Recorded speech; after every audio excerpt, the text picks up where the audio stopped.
We are the ones who don't know what we're fighting for. Give us a gun and send us all off to war. We are the ones who grow up in violent homes.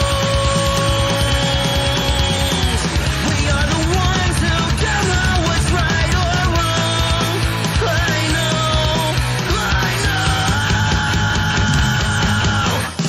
We are the ones. We are the ones. We are the ones who were born into war. We are the ones. We are the ones. We are the ones who just don't give a fuck no more. No more. We are the ones who don't know why we're losing score. Give them a badge so they could send us to the morgue. Yeah, we are the ones who attempt to walk out the door. We are the ones who don't know what we're dying for. I know.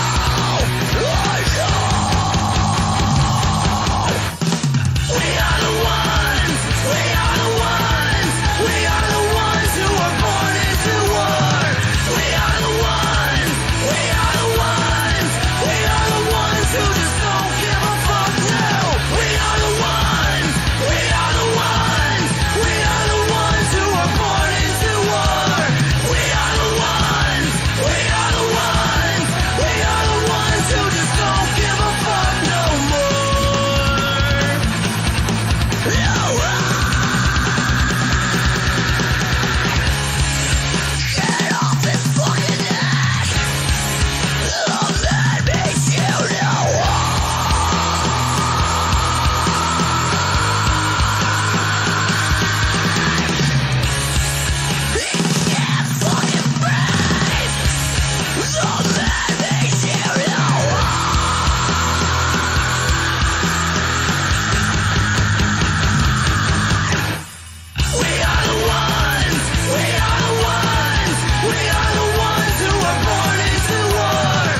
Welcome, ladies and gentlemen, to the latest episode of ImNoBookie, your home for all things combat sports and the place where every armchair quarterback can feel like Eddie Bravo. The views and opinions presented on the ImNoBookie channel belong solely to the person expressing them, no one else. If we say it, that means we meant it. That being said, this show does contain adult themes, adult content, and general shit that you shouldn't be letting your kids intake. Be advised, viewer discretion is recommended. Proceed at your own risk. You've been warned.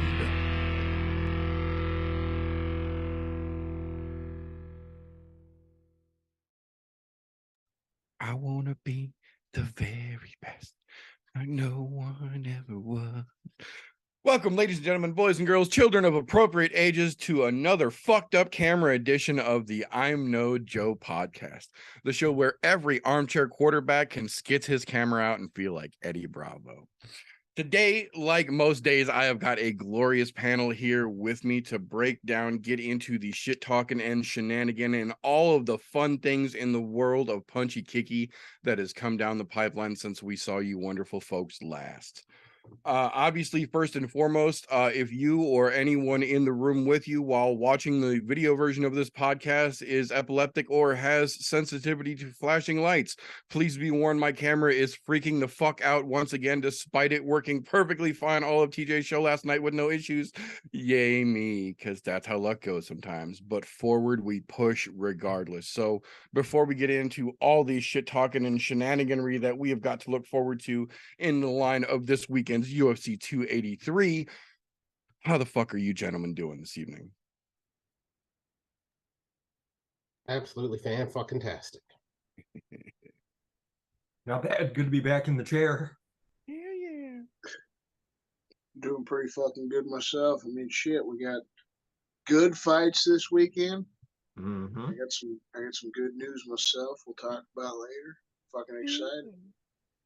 Gonna be a decent weekend, man.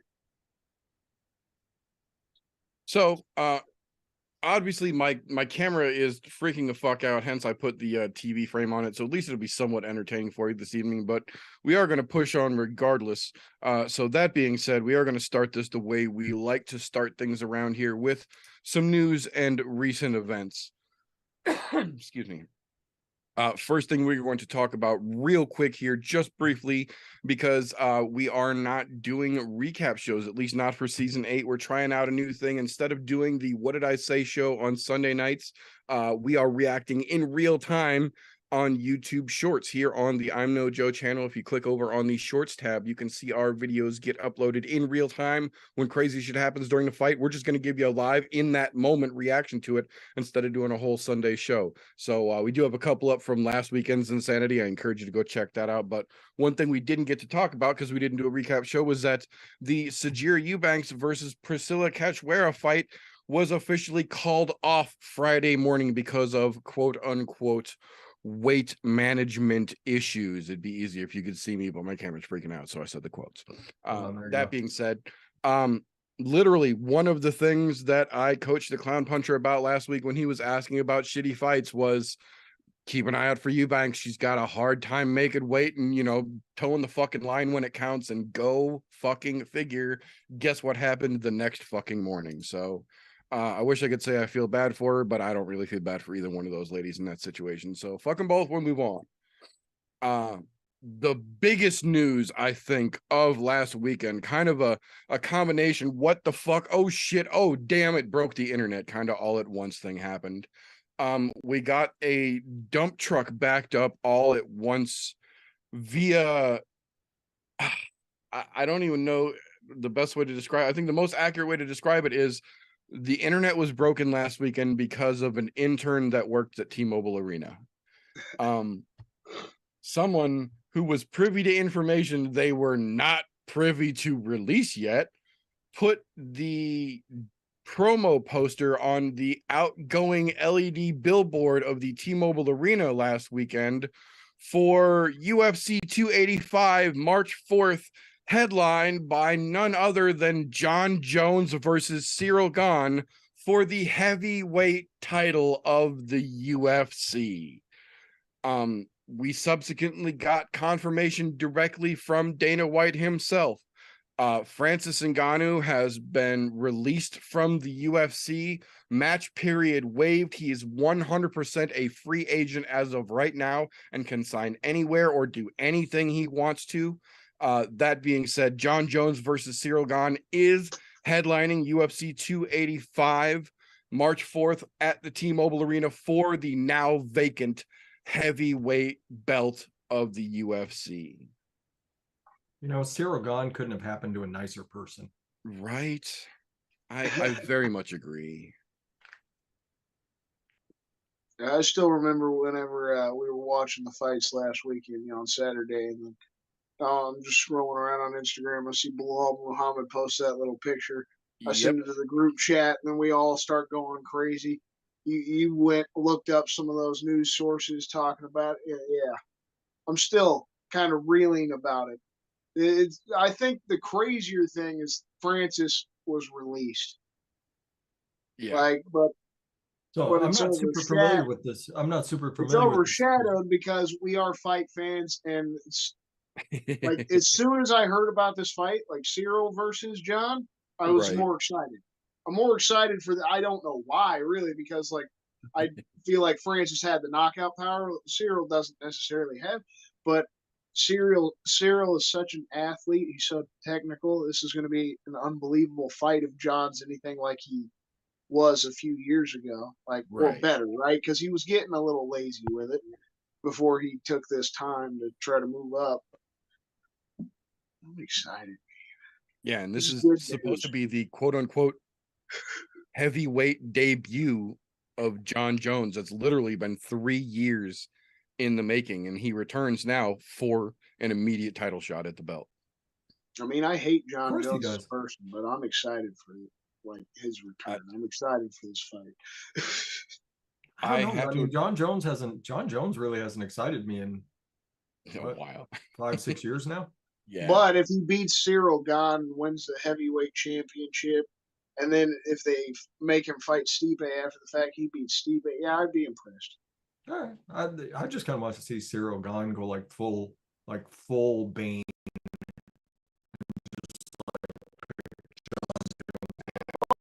Yeah, the true fight fan, he still wants that. Yeah. Like, you just want to see John Jones get the shit beat out of him, but at the same time, it's like Tom Brady. I guess you got to respect it if John comes back. I don't respect John Jones in the least.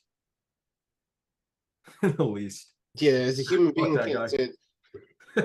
as a human being, definitely not. As a fighter, I have to respect what he's done in the cage, but human being wise, he's been kind of a scumbag. Now, when you first sent that through our group, I looked at it and I was the first person to go, that's some good fucking shit that they set up there to make it look like it's gonna happen. I'm like, I doubt it. Yeah, we thought it was bullshit at first, and then me to fucking find some actual news sources. You're like, holy fucking shit. Like, wait I had a to minute. promptly renege previous said statement in a quick fucking hurry and then go, why did I understand why DOC did it, but still, why did they make that fight? Yep. I would have much rather have seen fucking Stipe and Gane for the title. There you go. Yeah, that's part of the interesting unfolding that's come out since then, is that once they announced this was official, Stipe came out and said, title goes on the line March 4th, ? Sounds good to me. I call winner in July. And then we found out that the original matchup that the UFC wanted was John versus Francis and Cyril versus Stipe on the same card, and neither one of those fights would work out. And now we've got John versus Cyril. Francis is gone, and it looks like Stipe is realistically probably next in line for whoever comes away March 4th with that belt. Yeah, what I'm hoping they do is I'm hoping they put another set of big boys on there. Right. One of the big boys I would like to see on there, Curtis Blades. Right. Yep. Pavlovich. That fucking Russian bastard. What's his goddamn? Yes, that's one. Fucking those two. Let those two run it, and fucking be next up in line. Because to be honest, I think that'd be a fucking great matchup. Yeah, I would definitely be in for that as well. Yeah, Curtis Blades, he's like Beneil Dariush too, man. He's like slept on. Perpetually right there. Yeah. Or Anthony Smith right now in the light heavyweight. There's so many people that are Right. like just getting snubbed. Well, Yeah. and as of this afternoon, we got the other shoe, as it were, dropping on the 285 news in the confirmation that the looks like, as of right now, prospectively, the co-main event to Jones versus Dawn for the heavyweight belt will be none other than Valentina Shevchenko versus Alexa Grasso for the ladies strawweight belt at UFC 285. So the March 4th card is fucking stacked, as the kids say. The other half of the big announcement that came out over the weekend, though, was the other of the two crazy pay-per-views we're getting in March. UFC 286 taking place March 18th from London. We got a pair of gigantic announcements for 286. The prospective right now headliner, the rematch Leon Edwards versus Kamaru Usman 3 officially goes down. And what they are calling prospectively as of right now, the co-main event, signed, sealed, and delivered, Justin Gaethje versus Rafael Fiziev. That main and co-main event, you can throw all the British soup cans you want on that fucking card. I don't even care. I'm still watching. I'm sad though. I heard this week we would have gotten a different co-main event, and we would have had that Fiziev and Gaethje like be the people's main event. Arnold Allen versus Max Holloway, I heard, was supposed to be the co-main, but Arnold Allen popped his rib or whatever, so he had to decline the fight for now. Interesting. Well, that would have been unbelievable, in my opinion. Like, just to have that fight on there too, Arnold Allen, Max. Ooh. Well, I will say this: it's no Arnold Allen replacement fight, but we did, as of literally just this afternoon, get official confirmation for another fight added to that UFC 286 card in London, in the form of Gunnar Nelson getting back into the cage, taking on D-Rod, Daniel Rodriguez. I'm all about that fucking fight as well. Oh yeah, that ought to shape up to be a really nice fucking brawl. Yeah, that's got all kinds of fun written on it, in my opinion. So next one we've got here, the March 11th card, which they just announced in between those two pay-per-views, is in Las Vegas, but is not at the Apex or the T-Mobile Arena. It is taking place in the theater room at the Virgin Hotel in Las Vegas, and the main event has officially been confirmed in the form of Piotr Jan versus Merab Dvalishvili. That is going to be a great fucking fight, and I'm very curious to see how the UFC handles their first time in a essentially brand new location in the Virgin Hotel. It's gonna be interesting. The fight itself has fucking fireworks all over it too. Yeah. I'm wondering if Jan can get himself back on track now. I think this is kind of Jan's shit or get off the pot moment in terms of title contention. If he gets, worked by Merab, he's out of that conversation, in my opinion. But on the other side of that, if he makes light work of Merab, you can't fucking overlook him anymore. Like, he's there. He's got to get the next one. Yeah. Although, I mean, with the Vera and fucking Sandhagen fight coming up, like Vera could easily skip over the both of them. Right. Well, and that's the thing, is you got to put in a big performance if you want to stay fucking relevant right now with so many big fights like that, Oh, yeah, because that's right, Crazy Diamond. Yeah, until they set up the title fight with that division, I feel like the biggest moment out of the couple of other fights they've got set up right now, push the other up. Like, if Sandhagen somehow beats Cheeto in a fantastic situation, like knocks him out, right? He puts Sandhagen back up there. Yep. So Yeah, there's a lot of fun at 35 right now. I'm happy for it. So the next one we've got here, excuse me. April 8th, UFC 287, location currently to be determined as of right now. An interesting matchup added to it that I feel everybody should be aware of.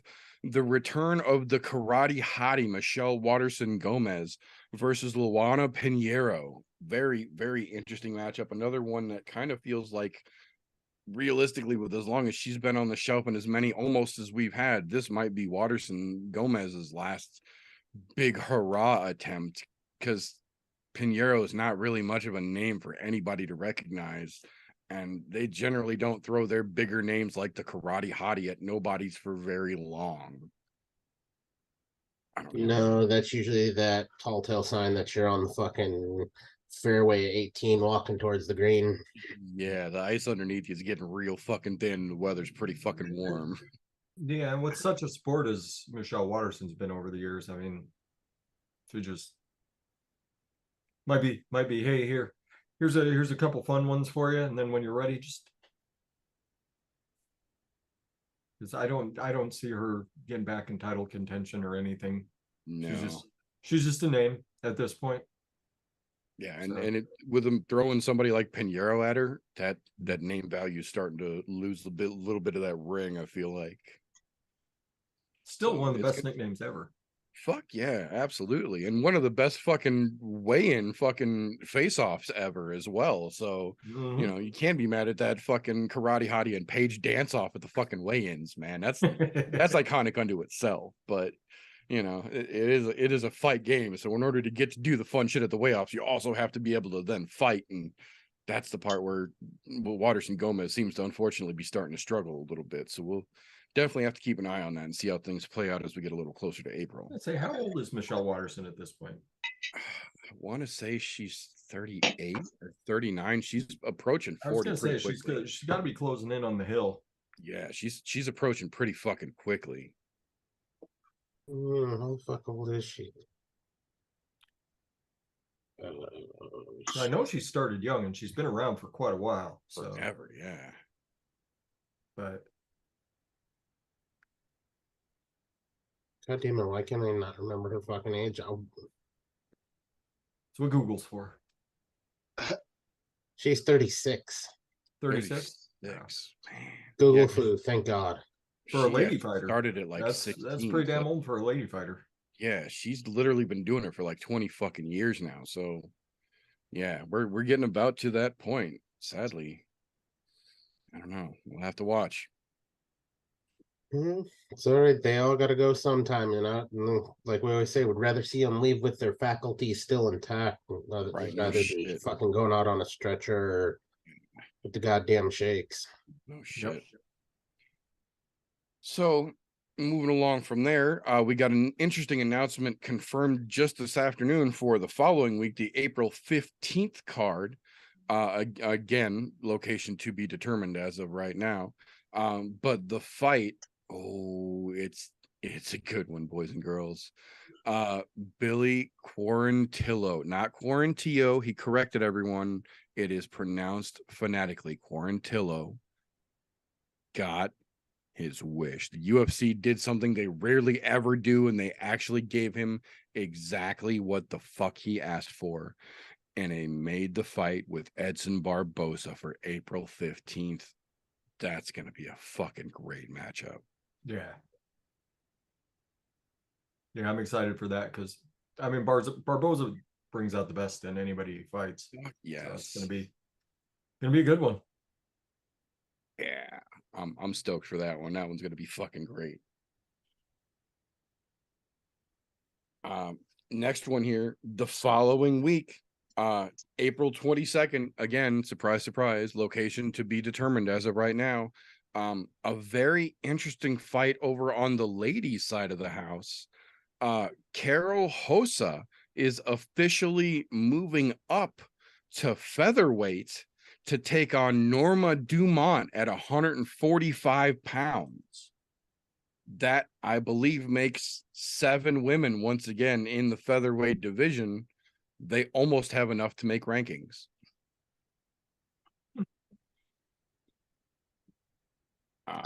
They just need to do away with that fucking belt and remove the division, or do the right thing and get enough girls on board to have a division.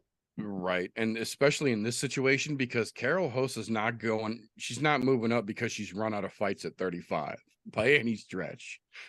She can't hack it at 35, which is essentially the last bastion, because those 6 girls are only going to be able to hold featherweight open for so fucking long. Once Amanda decides she hangs it up, and that makes 5, or I guess now back down to 6. The UFC's really not that interested in this division, I don't think. So I don't know if this is such a bright idea, bold strategy, Cotton. We'll see how it plays out for her.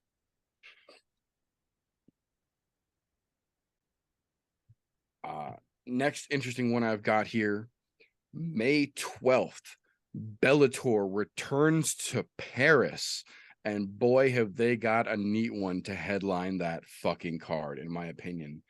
Gegard Mousasi versus Fabian Edwards. That's a fun fucking scrap. Any way you fucking slice it, and then you put it in fucking Paris, man. That's got all sorts of interest all over it for me.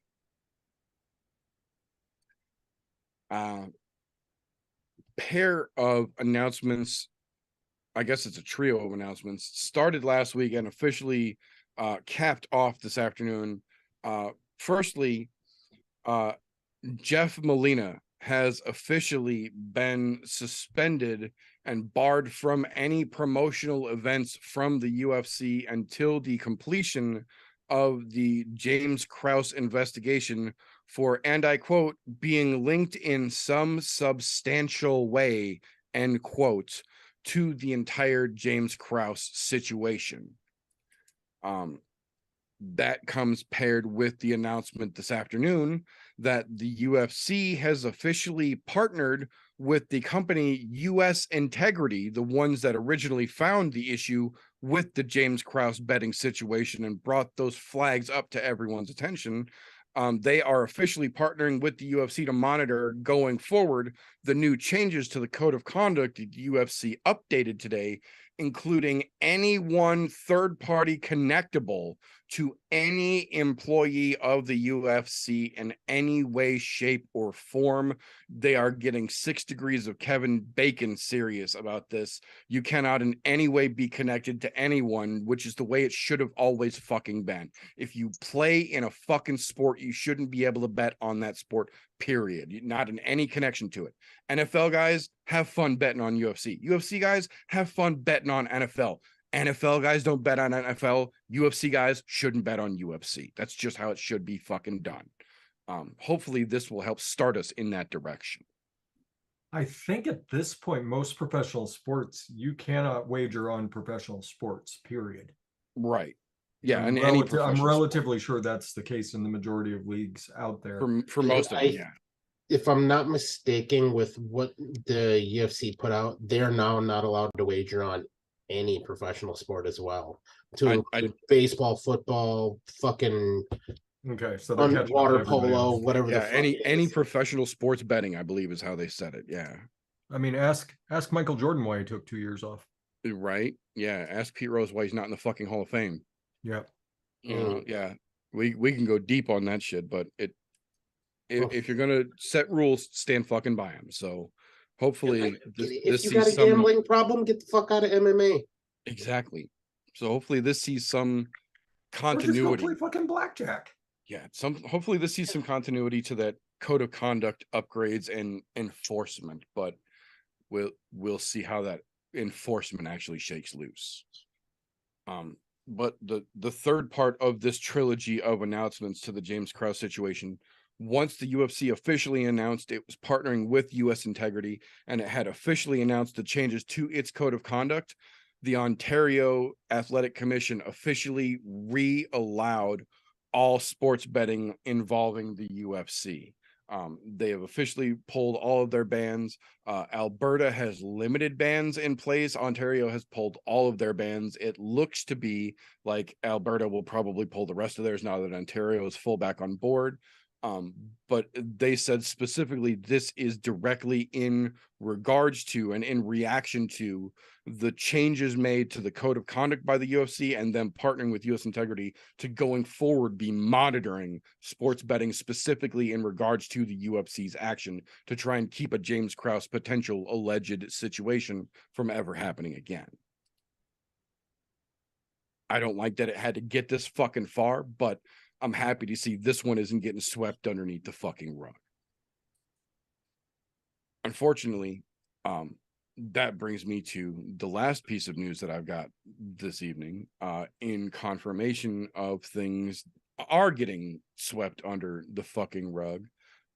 We once again this week got official confirmation that despite there being video evidence of Dana White slapping the shit out of his wife multiple times on New Year's Eve, he will face no professional repercussions, no punishment from the UFC, no punishment from Endeavor, no punishment from ESPN. And one further, the deal with TBS went forward and they indeed aired his stupid fucking power slap bullshit last night and brought UFC employees in to try and make it seem legitimate. I honestly wish I had the vocabulary to express how fucking angry that whole situation and the lack of genuine resolution makes me. But alas, I'm just a scrambled TV screen. I know I asked you yesterday, did you actually, or any of you guys, did you watch it, like, even for a second? Nope. Nope. Did not even look for it. Didn't even consider it.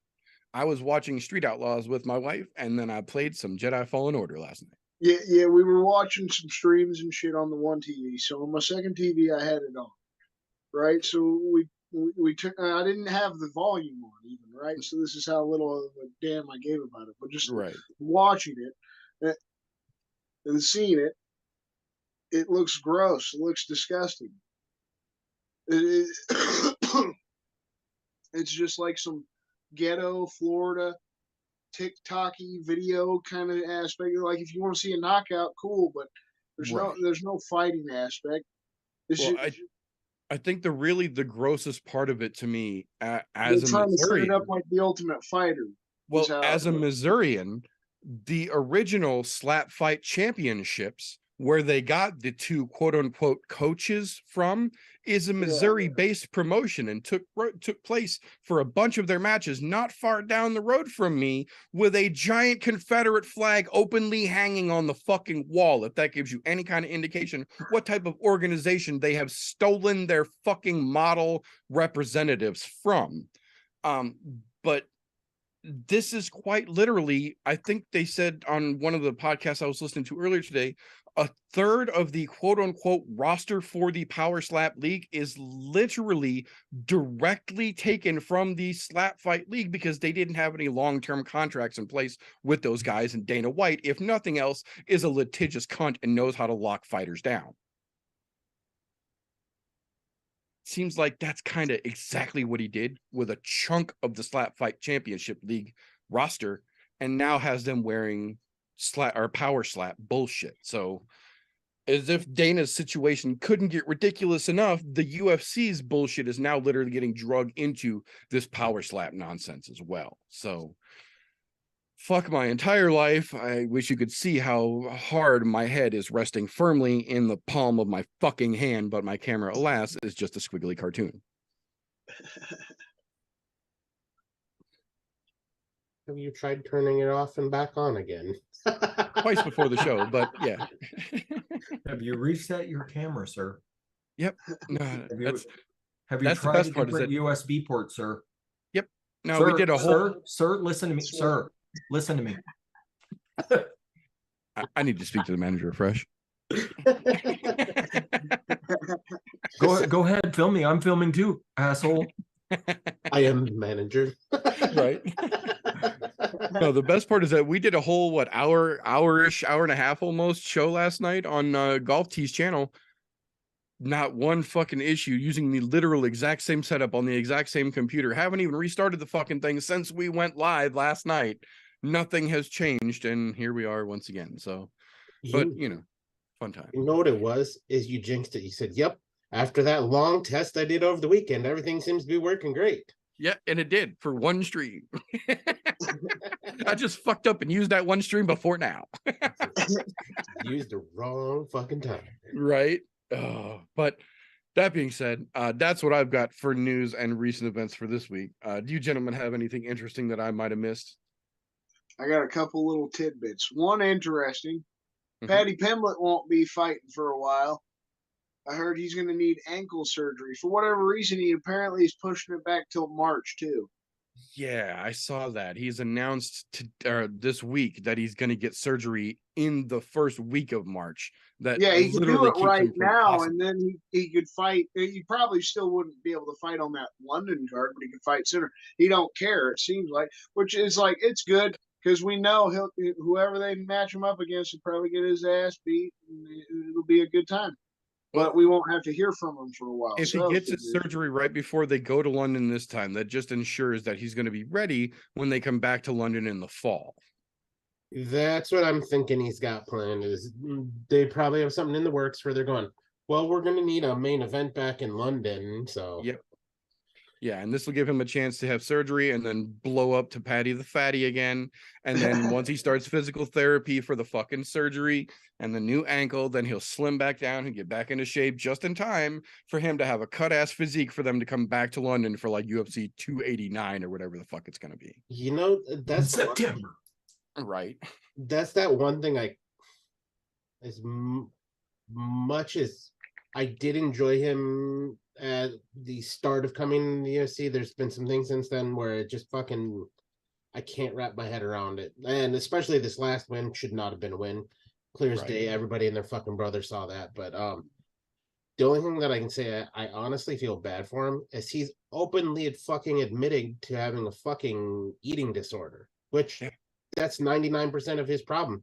If he could get that shit under control, He'd be a whole different fighter. he'd be a much better fighter because he wouldn't be spending half of his time trying to fucking cut weight in camp.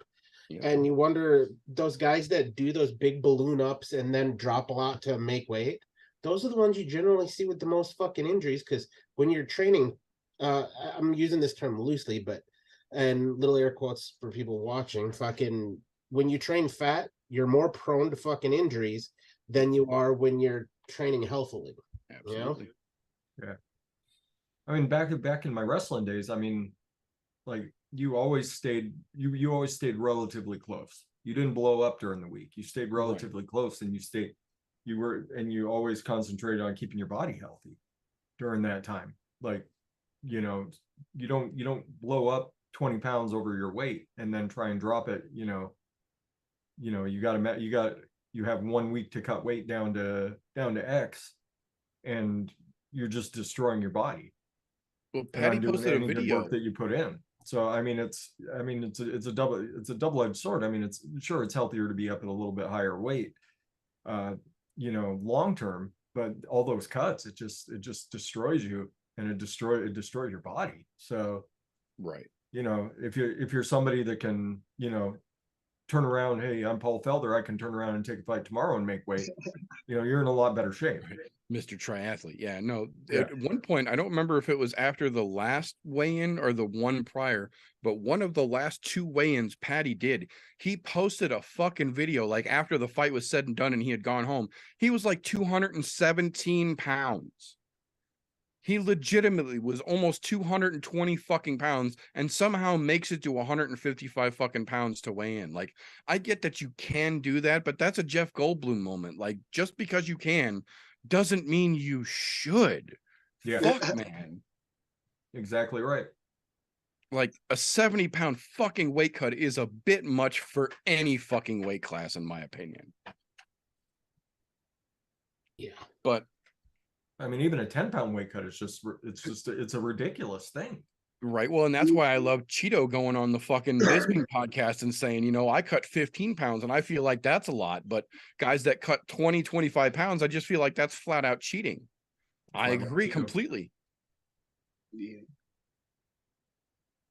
Yeah, my other little tidbits to contenders got announced this week. Juliana Miller will be making her debut on that London card, 286 against Veronica Mercado. Yep. It's been what, 3 years since she's fought, so Yeah. so that's good times. We'll see how that goes. And then Rosas Jr. They threw him on that 287 pay per view. I saw that today. He'll be fighting Christian Rodriguez.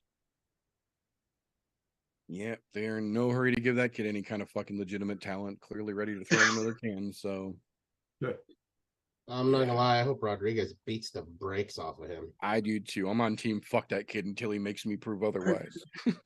Yeah.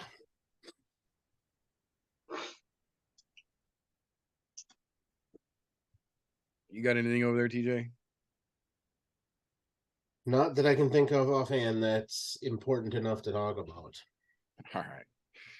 Well, in that case, that'll bring us to the point where us old farts, some of us hardcores, as it were, sometimes can get a little bit set in our ways, I guess you could say, develop a set of blinders, as it were. We get stuck in the fighters that we know and the fighters that we like and the ones that we watch, and we sometimes can lose track of the fact that there's a whole nother up and coming class all the time. But luckily for us old farts, we just so happen to know ourselves one of those young up and comer kids that can help keep us in touch with the up and coming class, in a little segment that we lovingly refer to as slows, cans, and contenders. So if you would please take it away, brother. All right, so I want to start out with something you touched on in the news segment. We obviously heard about the Jeff Molina thing, just continuing. We already knew he had been suspended weeks ago, but the athletic commission came out this week. Let's extend the suspension because there's substantial involvement. It doesn't look good. The 11-2 prospect, man, 10-fight winning streak. Yeah. Hometown guy from Kansas City. It sucks personally. Really sucks. So the thing I just wanted to start out with before I give some cans and contenders, right? Do we think he's ever going to fight in the UFC again? I know at first I thought he had been cut, right? Because he wasn't showing up on the roster. Right, yeah, the roster bot picked up his lock. Yeah. So I thought that he got cut, and then you showed me, and I saw other articles. No, the UFC has confirmed he hasn't been cut. They're just not going to book him a fight pending the investigation. If he somehow comes out of this on the other side, yeah, we'll maybe see him again. And he's still young, 25 years old, so I'm sure if his name gets cleared, he's still going to have that chance to be a potential prospect. But do we actually think he's going to fight again in the UFC? Honestly, even if they clear his name at this point, I think he's such tainted fucking goods. I think he's gone one way or another. I think best case scenario for Jeff Molina right now is that he does get his name cleared. He is absolved of this. He was literally just guilty by association and nothing else. And then he goes over to Bellator, or he goes over to fucking PFL, and he picks up a shitload of fucking sponsors. He moves maybe to St. Louis, and he starts over. Yeah. I mean, I kind of agree. I think there's too much of a shitstorm with him already for him to actually stay with the UFC, even if they haven't cut him yet. One thing I had seen is what he said, I guess, last year, while they were still doing that little VIP Discord shit, he was trying to promote it, saying how Krause's picks had paid for his bills, his mortgage, his car note, yeah, they yada paid his yada full for monthly over bills 6 every months and fucking shit. month for 6 months. Yeah. Yeah, so he's like, if you need some money, fucking come on in, get the VIP, trying to promote it. So that didn't seem good when it don't look good for sure. And then he's also been tweeting out, people obviously always try to poke and prod at somebody when they're in the news about fucking up. Right. And he's joking around and talking shit to people about making jokes about other dudes getting cut from the UFC this week, like, oh, maybe they're part of the betting scandal. Like I saw that with his Twitter. He's tweeting out Yep. shit because the UFC cut a bunch of fighters this week. So he's Yep. joking about some of them potentially having something to do with, like, I know he's young and shit, but he's just being stupid. Like, you've got this going on with you, and then you're gonna fucking joke about it in the public eye too. So like, you're not taking it seriously at all. He's been on vacation out in Europe and shit. Like, he hasn't even been in America. So it's like, I hope you really got a bunch of money. That's how I've thought this week. I hope you really set up well enough that you can fucking last, because you probably never fight in MMA again. Hopefully he's over in Europe setting up some nice offshore bank accounts, because anything he's got here in the States when he gets home is liable for Uncle Sam to fucking snatch up real quick if he was dumb enough to really get his dick caught in a cookie jar. So yeah, I wanted to touch on that because obviously he was an up and coming contender, and it's just sad, sucky situation with what we're also hearing rumblings about from what Mike Heck's been saying. This shit's going to get a lot worse. Yep. We've heard that there's potentially a lot of managers and a lot of fighters who are connected to this shit. A Yeah, lot more. apparently this is a lot bigger of an issue than they initially thought it was. That's why they're taking the action, like what you mentioned in the news earlier. You know, they're partnering up with this group to fucking lay US down integrity. the hammer. Yeah. You know, changing up the rules, getting things hopefully right, so we don't have problems like this in the future. Okay, so this weekend we got some decent matchups, some guys making their debuts and things like that. So I'll throw out my cans first. We got Saman Oliveira fighting Daniel Marcos. I think Marcos, the 13-0 guy, is somewhat potential here. I'm more excited for him. The can I'm saying is Saman Oliveira coming in like 18-4. He's got quite a few finishes, but for him making his debut, he's seen just everything that I've looked into with him and seen from him. He's probably going to get handled by the guy that's 13-0. So you're just throwing out the potential cans for this week, right? Or my contenders that we're going to see through. And then I got another one, the Thiago Moises fight. I do not know how to pronounce this guy's first name correctly, worth a damn. Meliquizel, you know, Meliquizazel Costa. It's probably awful. I'm butchering his name, but I think Costa is the can in this situation, and that's why they threw. You know, they just needed a body. Got to keep Thiago Moises on this card. I like Thiago. I can't remember who he was originally fighting, but I know the fight was a good one. But this guy, this Meliquizel Costa, I feel like he's an absolute can. He's just a body. Thiago Moises is going to run right through. And the contenders for this weekend, looking for the Bonfim brothers. Gabriel Bonfim facing Munir Laziz. Laziz had a few fights in the UFC. Gabriel Bonfim 25, 13-0. You know, so for a debut, this is a decent challenge, I guess. We'll see how it goes. And then obviously his brother Ismail getting a pretty tough first fight in the UFC, like a debut against Terrence McKinney, T-Rex. So let's see what the 18-3 older brother Ismail Bonfim, what's he got against T-Rex? Because I think he's going to get knocked the fuck out in round one. But we're going to see what this kid's got. I mean, I'm saying he's a contender, right? I'm trying to say both brothers are going to be contenders. I think if Ismail just goes out there and maybe last 3 rounds with T-Rex, I'm going to be impressed, right? You don't go out there and get finished. It's impressive to me because T-Rex is an impressive prospect, in my opinion.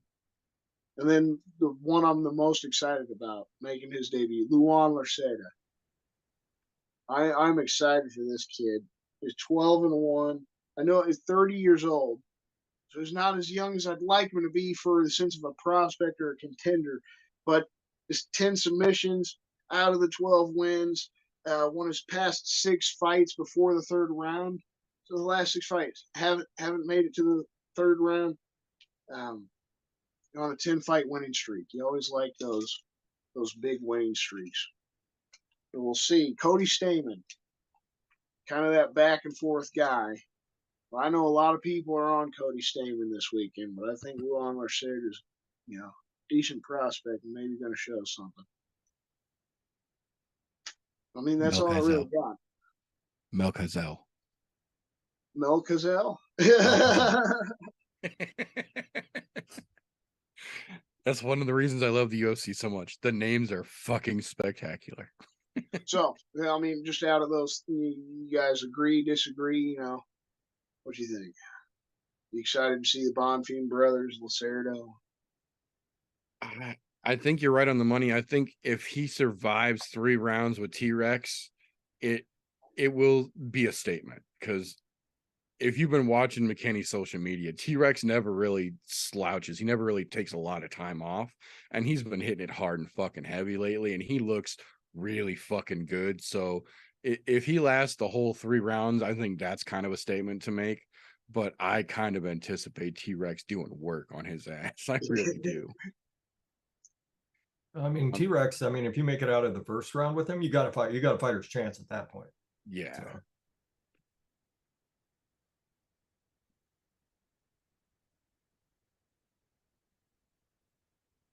Well, yeah, that's all I got for this week on the segment.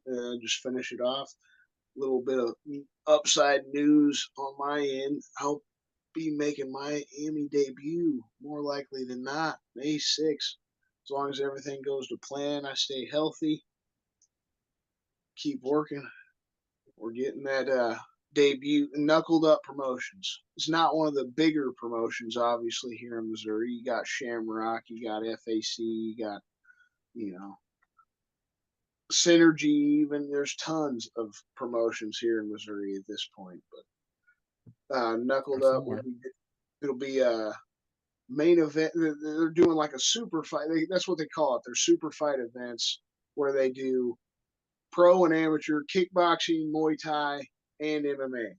Nice. So I'll be making my amateur MMA debut May 6th, as long as everything goes to plan. Once everything gets set up, I got coach behind me, the team's behind me, talk to the promoter and Knuckled Up. So it's looking good. May 6th, we'll be making the debut. And once we get shit worked out in the future, I'll know an opponent. They're just in the starting process of matchmaking, trying to get guys that want to get on the card. So throw the name in the hat, and I'll probably be there. I'm excited about it. Start running your ass off every day now. Oh yeah. That's the biggest thing I know I need to worry about. Your biggest fucking weapon, man. Defense and cardio. If I have that, my first few fights, I'll be good. And once I really, get some experience under my belt, that's where I'll have a chance. I feel like, Well, that in your first couple fights, you're going to be extra excited because they're your first couple fights. You're going to want to have that cardio locked the fuck in, just because the extra oh shit is going to definitely tax you. That's the plan. That's where I'm excited to get one in May, because I want to get 2, maybe 3 in this year. So. That gives you time to turn around. Damn right. Man. Good shit. Good shit. Haul ass, double back, and make a second trip, man. Right? Yeah, they got another show in June, man. You think I could do it? If I can get a quick work in May, if I can get back in June. Yeah, if you get a clean, quick one, there's definitely a possibility. We look, fucking Kamzat got what, 4 fights in 3 months? Yeah, it's possible. Yeah. They got another one in June. They're doing one in September and November, man. I could. No damage, That'd quick be fight. the dream. Hit up every one of them the rest of the year. Get 4 fights. We'll see. Hell yeah. That's what you got to do. I already know. I hear it from Anthony Smith, Michael Bisping all the time, listening to their podcast. Like whenever anybody that does MMA asks them questions, advice, they're just like, stay ready. That's how Anthony Smith says he made it to where staying ready, just being ready to fight, being able to take a fight in any notice. So yeah, I think TJ's advice is damn good. Just be running all the fucking time. I don't know about Cheeto Vera 14 fucking miles a day, but yeah. Yeah, that dude's an Energizer bunny though. It doesn't have to be fast.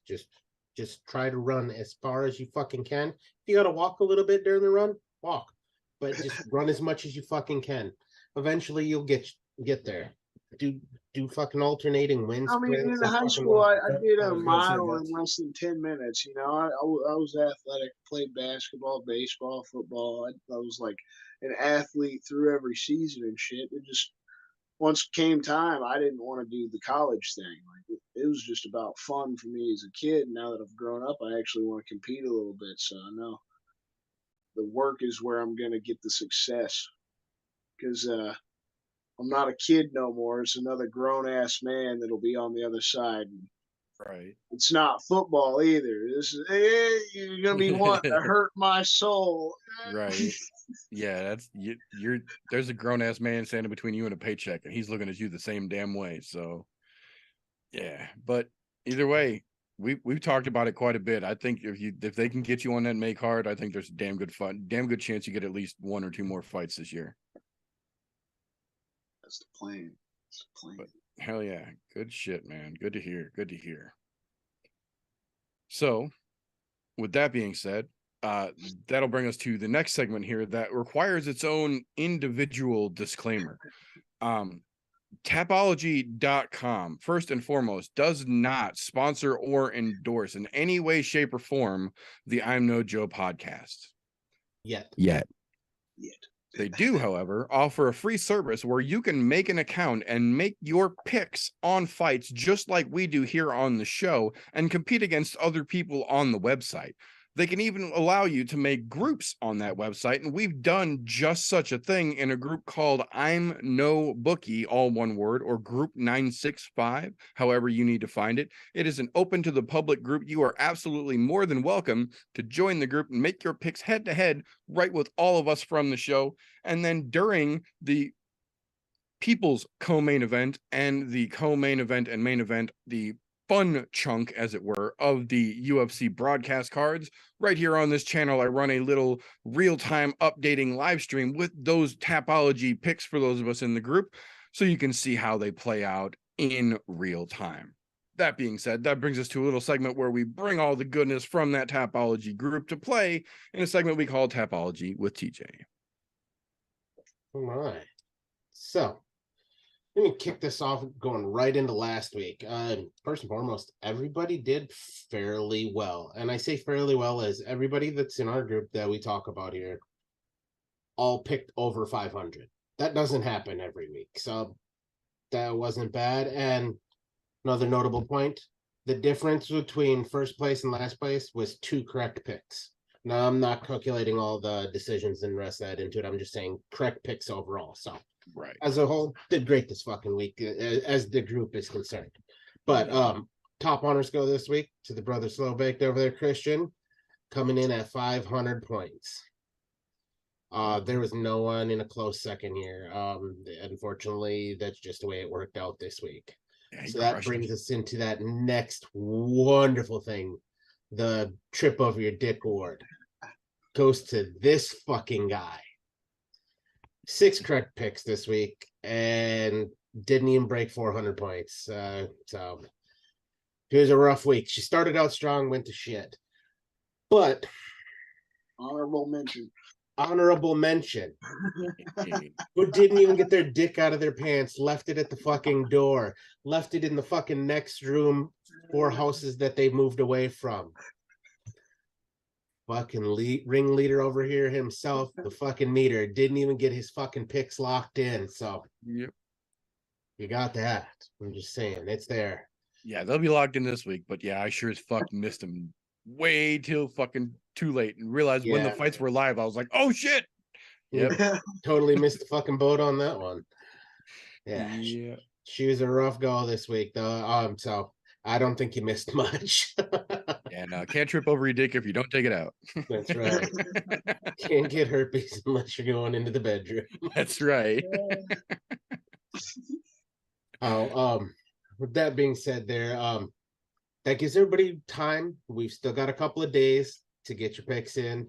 I think what time is the fucking early prelims this week start at fucking 5 p.m. Central Time. So I think you have until an hour before the card. So you got another day and basically 3/4 to get your fucking picks in, which is 30-ish hours. Yeah. Yeah, somewhere in that neighborhood. Then that brings us into the vast majority of this card, as far as odds are concerned. Again, we have a pretty even across the board. However, I'm noticing even since last week, we've got some pretty wide margins here on the card, which I am going to cover. Because I can tell you the co-main and main they have missed toss-ups, which I'm okay with, by the way those are playing out right now. But we're going to start down at the bottom of the card here. The second fight on here is Joseanne Nunes and fucking Zahara Farin from France. And I'm probably martyring her name too because I'm not French and I don't speak Portuguese. But they have that as a minus 540 for Nunes and a plus 420 to Zahara over there. So it's a pretty big wide margin. And we get one more kind of wide margin on the early prelims, and Luan Lacerda and Cody Stamann. Cody Stamann, they're giving the minus 365 favorite, and to Lacerda, the fucking plus 300 underdog. So the Brazilian at home becoming the underdog against Cody Stamann. Which is crazy. I would totally be taking the underdog on that. That is insane. Yeah, I don't get it when they have. I know that a lot of guys that make their debuts against somebody that has a lot of experience like Cody Stamann does, they normally don't do the greatest. But man, Lacerda was exciting. That's a crazy. I didn't know the line was that freaking crazy. That's heavy. The Brazilian setting is what throws me off on that one. I was gonna say at home. At home, Brazilians are fucking dangerous. That crowd is fucking rowdy. It's rowdier than the fucking Mexico City crowd when they're throwing fucking bottles at. Yeah, that Rio crowd specifically is like audible steroids for those Brazilian fighters, man. Yeah, so that's crazy. The odds are that fucking huge for Cody. It is quite the crazy one, and I mean that early prelim card's got a couple other good fights on it that are both on the right 50-50 across the board, the plus 105s, minus 125 area. And that even goes up into the start of the prelims. But then we get our largest fucking odds different on the entire fucking card is in the heavyweight category. And this one makes somewhat a bit of a sense, but at the same time, not. So you've got Shamil Abdurakhimov and Alameda, because I can't say that first name because I know it's not Jilton. But they have Abdurakhimov at a plus 675 underdog and Alameda as a minus 975. Oh, 975. Last I saw was 900. That's even fucking crazier.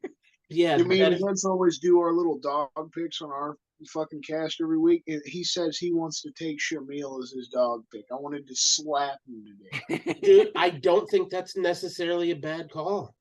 If we were betting money, odds-wise, yeah. But just for a competitive thing, are you fucking kidding? What world do you live in? I wanted to slap him. It's like buddy, 17-2 heavyweight prospect, and all fights have gone to finish. Almost every one a first round finish. What are you smoking?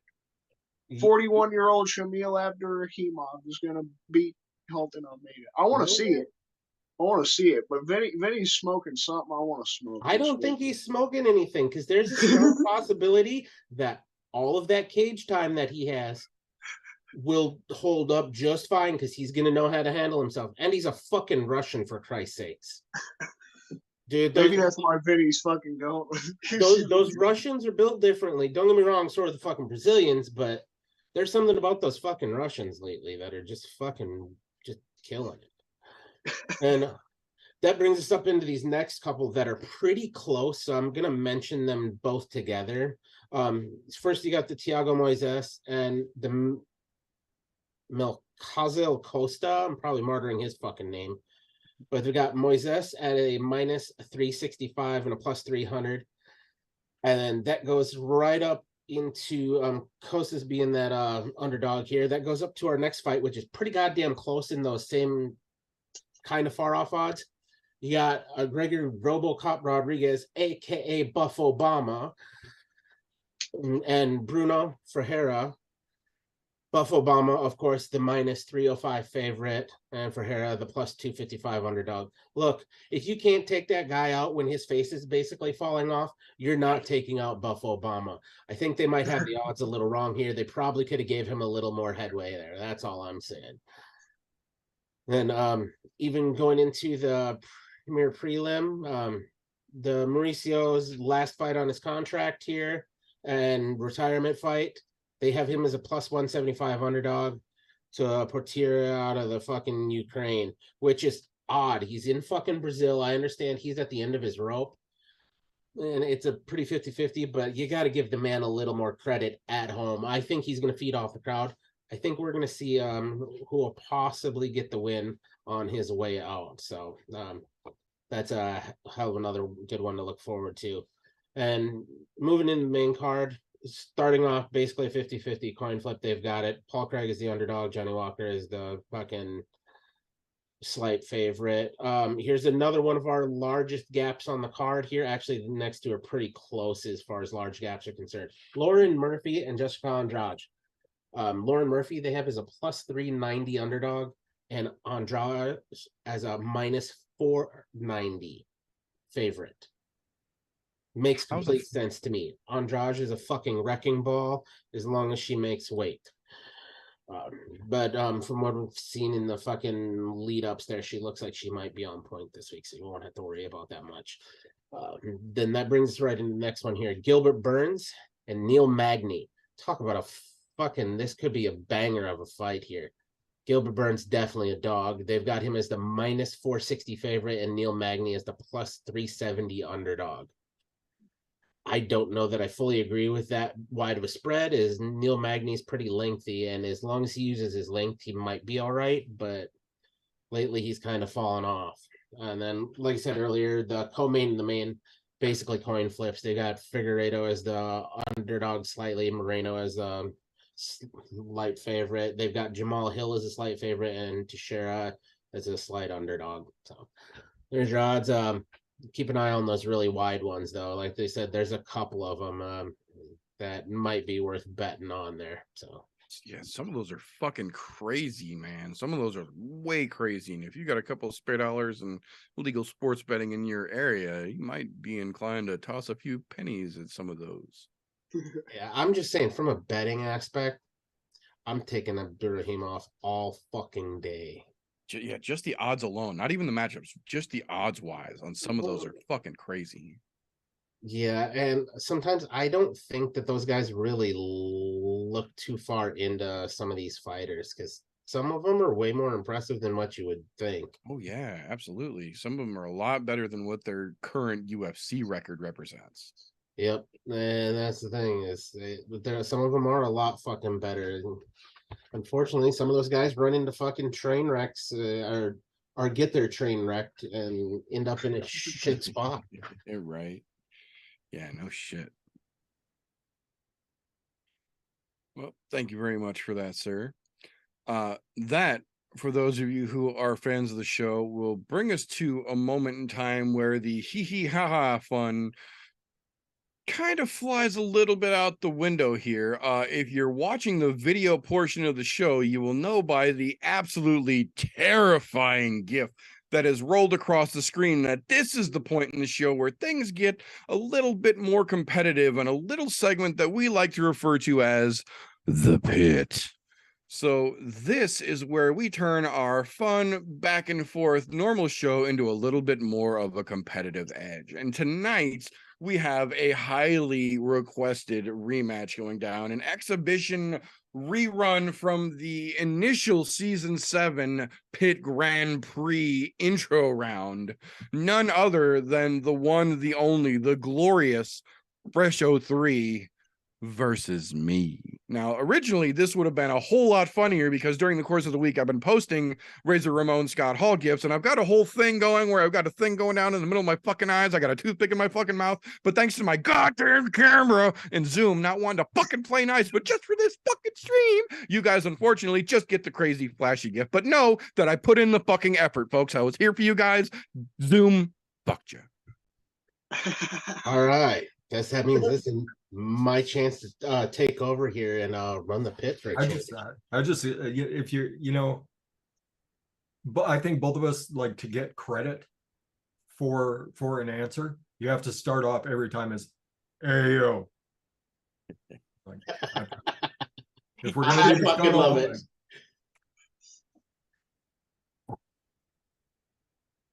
All right. First things first. Mr. Holofoil Meter. Being as this is your show, we're gonna give the prerogative to Fresh. Fresh, do you want to go first or second? I'll let Meter start. Ooh, gets a half point right away. All right. So, as soon as look at Hollow Meter. There we go. See, he was playing us the whole time. It was And it's already frozen. It's already frozen. I just assumed you posted an image. No, I wish. I wish. I literally just turned it off and turned it back on again, and it's froze almost immediately.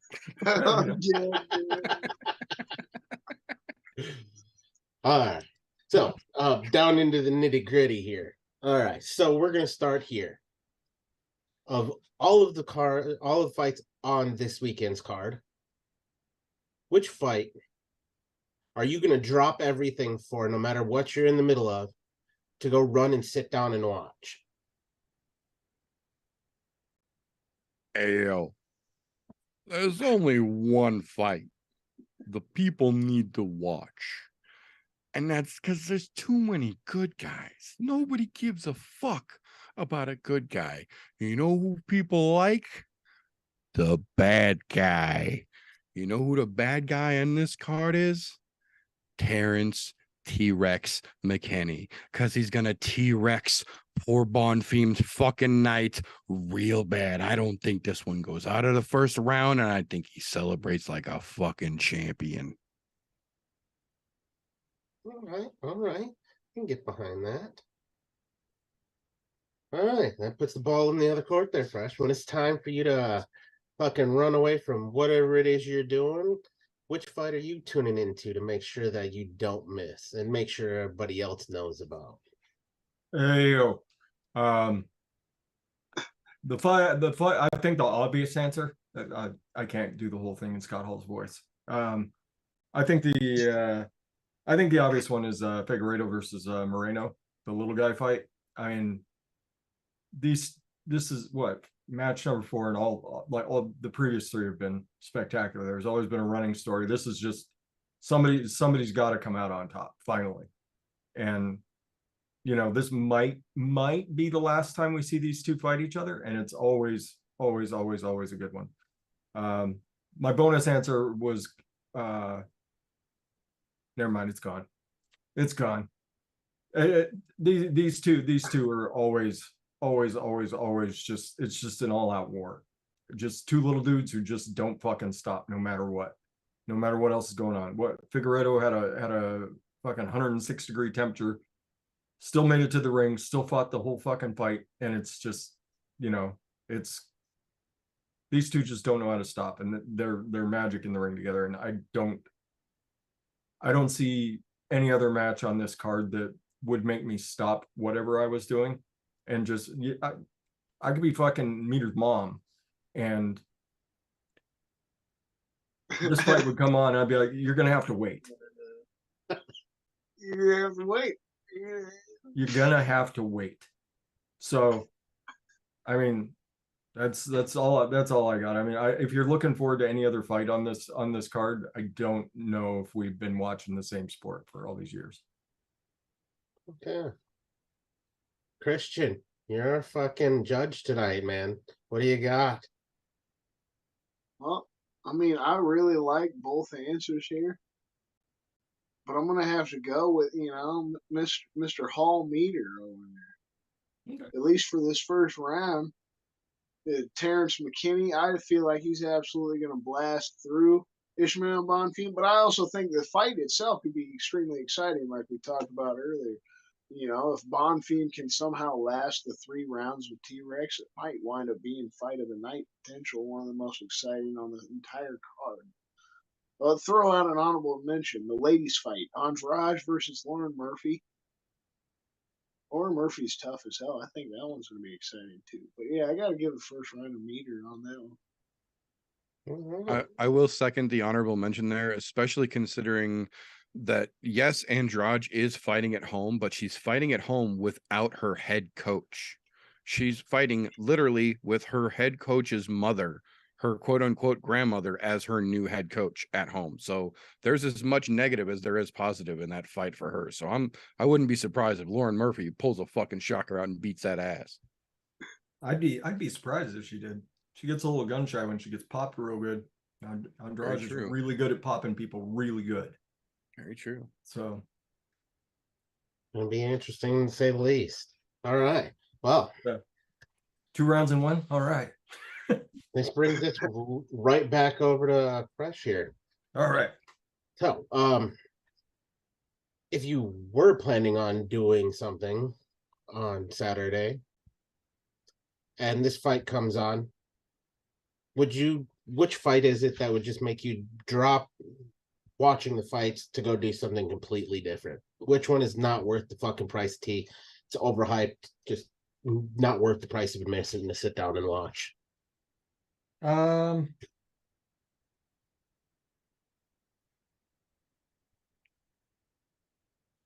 would, for main card, I'm gonna stick main card. I think it would probably be the ladies fight, because I really don't think Murphy has much of a shot. I've seen her get gun shy one too many times. And I am doing something Saturday, so I would just I won't, like the Figueiredo Moreno fight comes on, I'm be like, I'll be back in 30 minutes. But the ladies fight, as much as I hate to say it, I'm really not interested in anything that this fight has to offer. Just because unless because it's either gonna turn into another push them up against the fence and stall this fucking shit out, or Murphy's gonna get popped and she's gonna start backing up, and it's just gonna be a fucking chase fight. And I don't see all that much either way. I don't see all that much that's going to interest me and make me stop what I'm doing, which is I'm going to go to a drag show. It's going to be fucking amazing. So Pretty much what you're watching in that fight anyways. Like, I get it. AO. I forgot. I almost lost points. All right, Meter, that bounces the ball back into your corner. Of all the overhyped nonsense that's on this card, which the one you will gladly shut the TV off for and advise everyone else to do the same?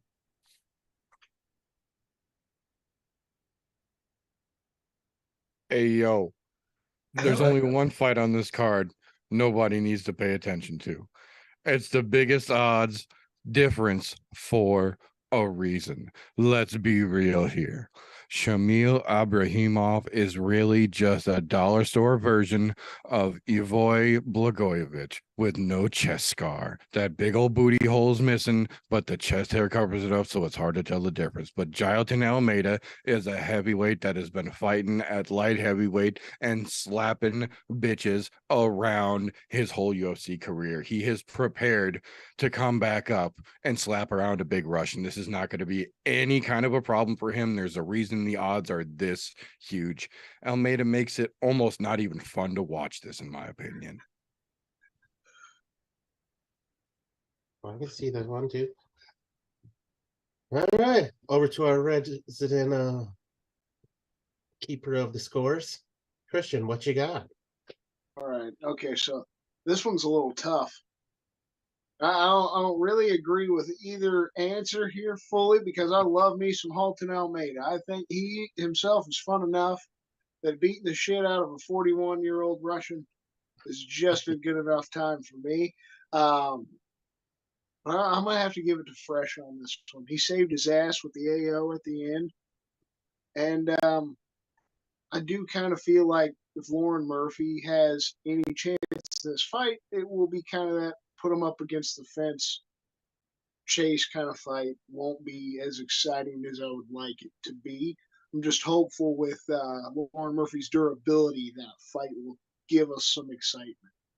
So yeah, I'm gonna give that round a fresh, mainly because of the besmirching Halton Almeida. Come on, Meter, you gotta do better than that. Hype up the contenders. I'm the contender man. I mean, I said Shamil Abrahimov was a dollar Oh, store you did version give of him Avoid respect. You said he's Blagojevich. gonna smack him up, but then you said it's boring. You Yeah, said because it's Shamil is the least fucking snooze exciting city. fight to watch. I said he had a discount booty hole in his chest covered by hair. Come on, man. Yeah, I love that part. Love it. Well, All yeah, right. we're tied 1-1 now. It's a good time. This is going great. Fucking horse apiece right now. That brings us into the nitty gritties of this here. So, Meter Ball's in your court now. Coming into the co-main event of the evening. Davidson Figueiredo, Brandon Moreno. Odds basically a horse apiece the way the odds makers have it. How do you see this wild fight playing out and why? I'll tell you how I see this one playing out. I see this being the last time we see Figgy Smalls say, "Hey, yo," at 125 pounds. I think this is the moment where we realize that all of his focus has really been on bantamweight the whole time. It's like that astronaut meme, but it's not. It's been that way. Always was. Figgy Smalls is a bantamweight. And as much as we love him, we just can't love him at 25 anymore. Moreno is too focused. He's going to come in. He's going to take it. And then Figgy Smalls goes up because he's already said as long as it's not Cejudo, he'll fight anyone at 35. I don't think Cejudo's doing anything we got to worry about anyway. So I think this is the c'est la vie of Figgy Smalls at 25. Moreno takes it. I like that. I like that. I'm right in line with you on that, believing he's going up because he looked way big, trying to come down to 125. Yeah, he was trying to cut weight. What, at the start of last week? Shit. Yeah. Yep. Fucking wild. Yep. I hope he makes weight. Tomorrow we'll find out. Tomorrow morning's gonna be a fun time. That's Well, right. what, 5 o'clock in the morning? Actually, it's this Yeah. morning. 6 a.m. Central Time. So Let's stay up. that brings this ball back over to the other side of the house here. Fresh. With fucking Davidson Figueiredo and Brandon Moreno bringing in that co-main event to unify the title. Who do you got taking it and why? Hey, yo, I think I'm gonna totally agree with Meter here. I think that I think Moreno is a little bit more well-rounded fighter. We've seen over the course of their fights that he can certainly take Figgy's power. Unless Figgy has come up with some sort of a new trick to break out of the bag. I see him moving out of the division and moving up.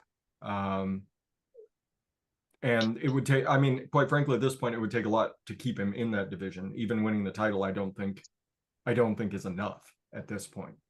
Because he's been there, he's done that. He's been the star of the division. He's been, he's basically been the Brazilian or Captain Brazil at this point instead of Captain America. He's been the face of the UFC down there.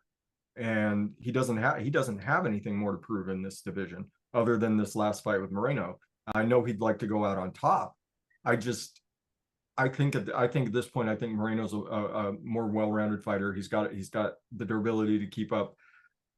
Unless Figgy catches him one, I think in the end this goes to decision again.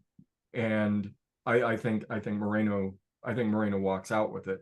Obviously, the home crowd's going to be in Figgy's favor. And very obviously he has way more power than Moreno does. So I mean, there's always that puncher's chance. But even if Figgy wins, I don't see him sticking around. And I think Moreno has a lot more to prove in this particular division than Figgy does. So I think Moreno is I think he's more determined. And I think he has more to lose, and I think that's going to be a whole lot more fuel to the fire. And I think Figgy moves up, starts dominating a new division. Because even moving up, he there's not going to be a lot of people that can match that power, and that can match the game that he can bring to the table. Obviously Moreno is like his arch nemesis, so unless he follows him up at some point, I don't want this to be the last fight between the two, but I also kind of want this to be the last fight between the two. Just go out on a fucking showcase, you two. Go out as a fucking shooting star. Just burn that fucking house down. Don't leave anything left for Pork Lover. That crowd's gonna be worn out by the time he gets up. But that's all right. I agree with I agree with Meter. I think it's Moreno. So I mean, is Moreno the bad guy in this fight? Survey says it's another one for the bad guys. Ooh. What a way to finish that off. I like it. Yeah, I'm in agreement with you guys, both of you on this. I do think Brendan ends up taking it out on this one. His Figgy's probably focused on going to 135. However, the one thing I'm a little sad to hear neither one of you mention, who else has Davidson Figueiredo fought in the last 4 years? Not named Brandon Moreno. Nobody. Not a fucking single one. Both of you two, drop the fucking ball. God damn it. So, Christian, this is a big call up to you, man. Them both lean in the same direction. Who do you think gets the point here? Well, I mean, they were both pretty decent answers. I agree with the point that you made. They didn't touch on that fact. You know, he's only fought Moreno for the past almost handful of years, right? I don't know about the point that Fresh made at the end, that Figgy goes up and dominates. I damn sure agree with Meter's point that his focus is already on moving up to bantamweight and not really on top of the massive weight cut he's having to do to make this fight. We hope he makes weight, like I was saying earlier. You know, like it's going to be exciting staying up, watching the live weigh-ins and everything, because he don't make weight. It's like last year with Charles Oliveira, and then Brandon's the only one that can win the damn thing anyways, right? So automatically stripped before the fight. We can see some crazy shit, but I also love that thumbnail. That fucking thumbnail. Meter just killed it, you know, the fucking arm up. That was the best freeze. So this round goes to Meter. Just agree with that bit more. Figueiredo's focus is not on Moreno as much as it is already moving up. And TJ's point, he's only fought Moreno for the past 4 years. I don't like Fresh's point that he's going to dominate in bantamweight when you got Merab Dvalishvili, you got Chito Vera, you got Peter Yan. I don't care if Figueiredo's got some power or not. He's got some tough dudes ahead of him. Oh, Merab!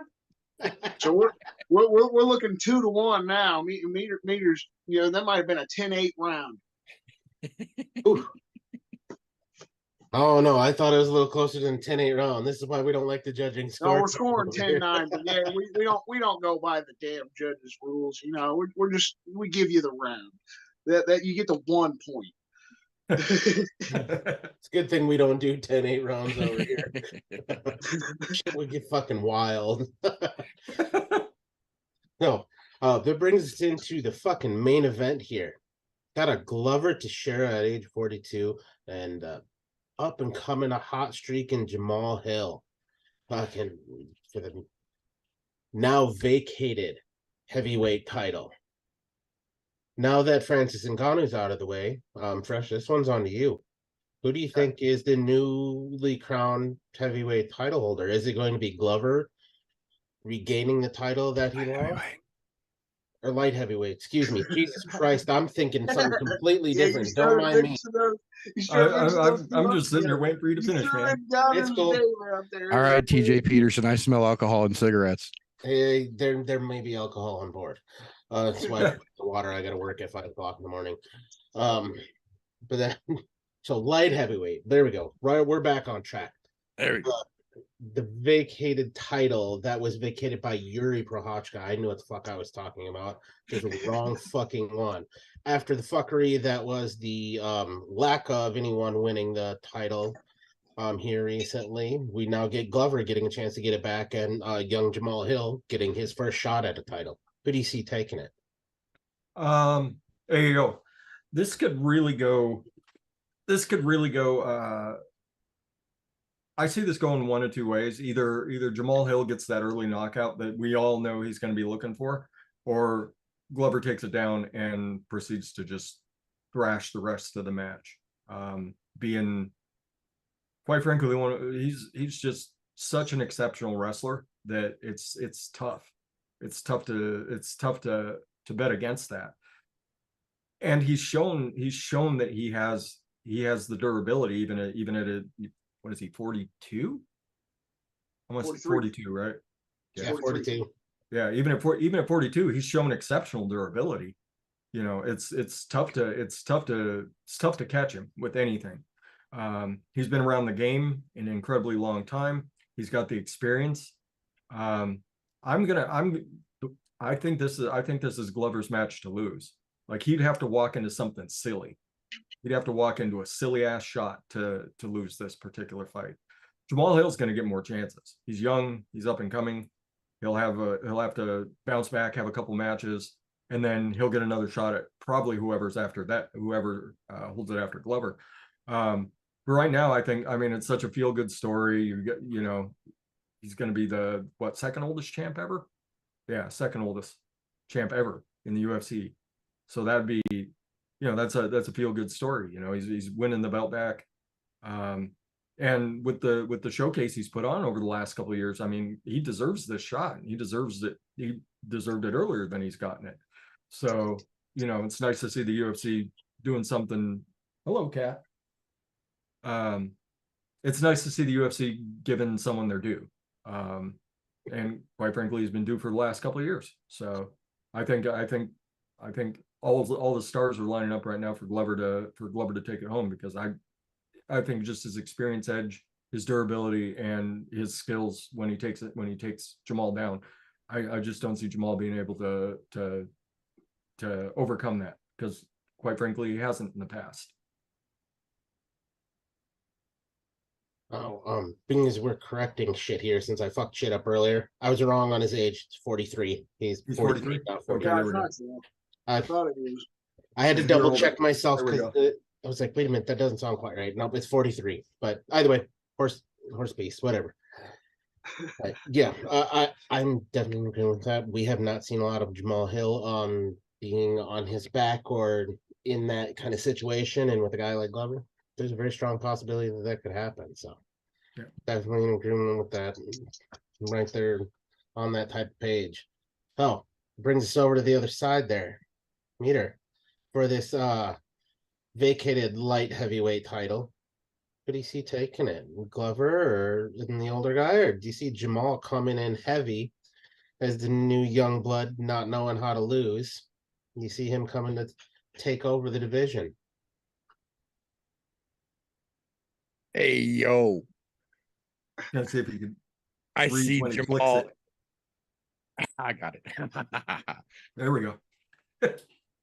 I love me some Glover Teixeira, but hashtag don't forget the Bear Jew.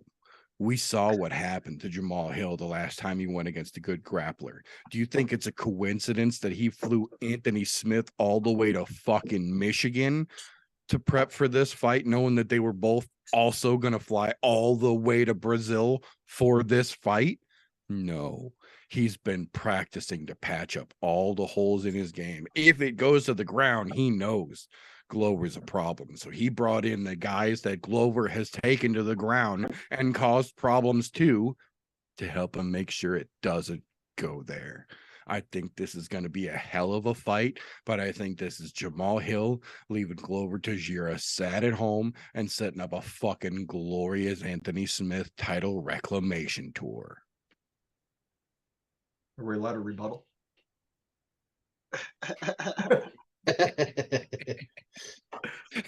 There's a I'll say this. Strike this from the record at the end of this, judges.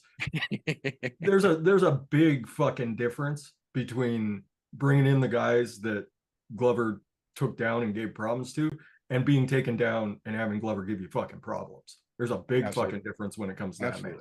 Absolutely. Stricken from the record. No, I disregard it. Objection sustained. I appreciate where that is headed as well. Trying to bring in guys to stop that, so I could see the possibility of that working out in his favor. I'm neither for nor against either one of those outcomes, whether it's Glover or Jamal. Don't get me wrong. If it's my own personal opinion, I want Glover to win because there's something about an old guy fucking winning that I just love. It's kind of like watching a fat guy win. It's because there's something feel good. We're old and fat. We're old and fat. That's why we like watching them do it. Damn right. That's probably it. And the fucking older I get, the fatter I get. So I want to see old and fat guys win. So all of a sudden, cowboy matches get way more exciting. Watch the replays. Come on, guys. All right, Christian, this is a tough one. Who do you got for this one? Where's the points going? That was a tough one this round. My personal opinion, I kind of want Jamal to win, even though I highly doubt it's going to happen, just because I feel like it's more likely Anthony Smith gets the title shot if it's Jamal Hill. It's a better story too, with Jamal having him come and train him, and then he beats Glover, right? So that'd be a fun fight. I don't think Anthony gets the rematch Glover. This is where I'm going to give it to Fresh for this round and tie it up 2-2, because that aspect of Glover's just, the stars are aligning thing. I really like that point, agree with that, because Anthony Smith, as much as I love him, he's one of my favorite fighters, got his ass beat by Glover. He got his teeth literally knocked the hell out. He got absolutely He got his veneers knocked off. Let's be correct here. Technically speaking, he got his veneers knocked off. The teeth weren't broken out. It still sucks, but it's a difference. Look, when you can call it the fact that you're in a fight, it looks like your teeth are being kicked across the ring. The biggest point that I'm making is Anthony Smith was manhandled by Glover Teixeira, and I don't think that Anthony Smith trying to help Jamal Hill improve his grappling is going to help Jamal in any way, shape, or form, right? So Glover gets a takedown at all, I feel like this fight is over. Jamal Hill literally has to keep this fight standing at all costs, and I don't like the odds. So it does seem like the stars are aligning, it being in Brazil, and I would love to see this as well. Glover win and just retire. Put the belt in vacancy all over again. Just piss Dana off the UFC. Now you got to do it again. You got to find another 2 dudes to do another vacant title, and you're probably going to try to do it as quick as you can because you're like, son of a bitch. Yeah, just let Glover go out like Peyton Manning did after he won the Super Bowl. Just retire. It's what Tom Brady should have done a couple of years ago after he won the Super Bowl with the Bucks. All right. But yeah, give that one a Fresh. What does that mean, right? 2-2? Anybody knows math? Man, with that math in place, that's telling me we got to go to some sudden death here. Dun, dun, dun. I was gonna say, aren't me and Meter 1-1 in the pit? Yeah, I'd set up a rubber match. Yeah, we're working on that rubber match. All right. So, with that being said, I came up with something this week because with all that is in play, and I can tell you why I had the Freudian slip a little bit ago about heavyweights. Now, with Francis Ngannou now no longer being in the heavyweight division or in the UFC at all,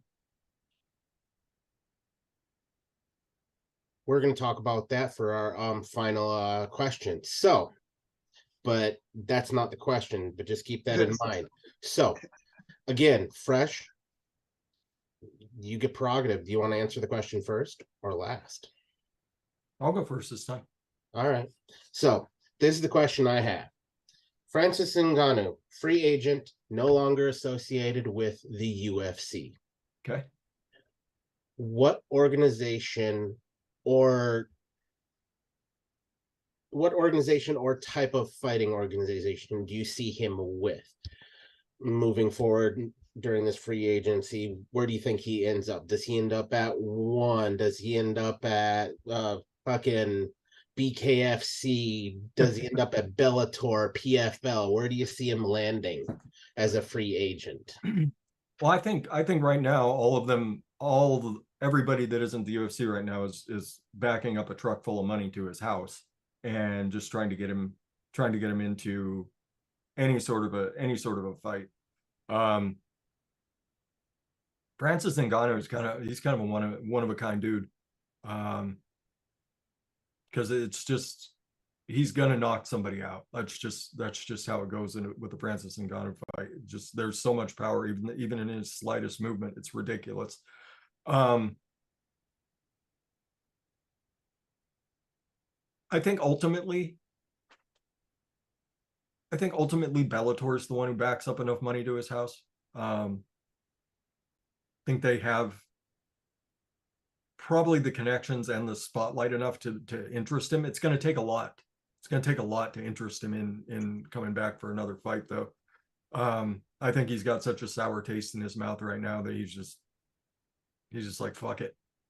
And quite frankly, he doesn't need it.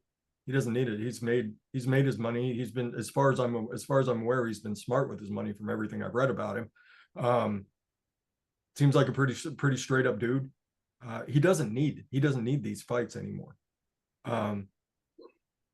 And if anybody's going to back up enough money, it's I think Bellator probably has the resources and the ability to give him a big enough spotlight to get him back in the ring. But I think it's gonna take quite a bit at this point, frankly, because he doesn't need to go through it anymore if he doesn't want to.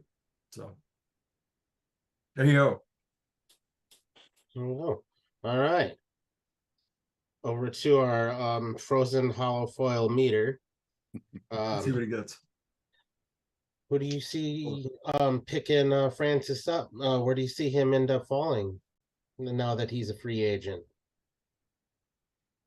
I'm waiting to see what the spotlight is.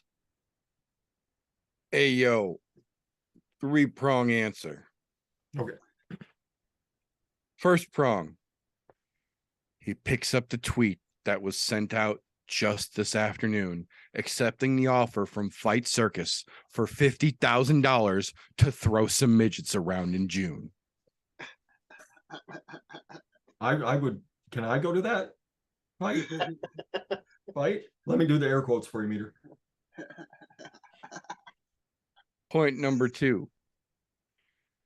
He signs a boxing agreement with Tyson Fury, gets the shit beat out of him, but makes $97.325 million fucking dollars for doing it.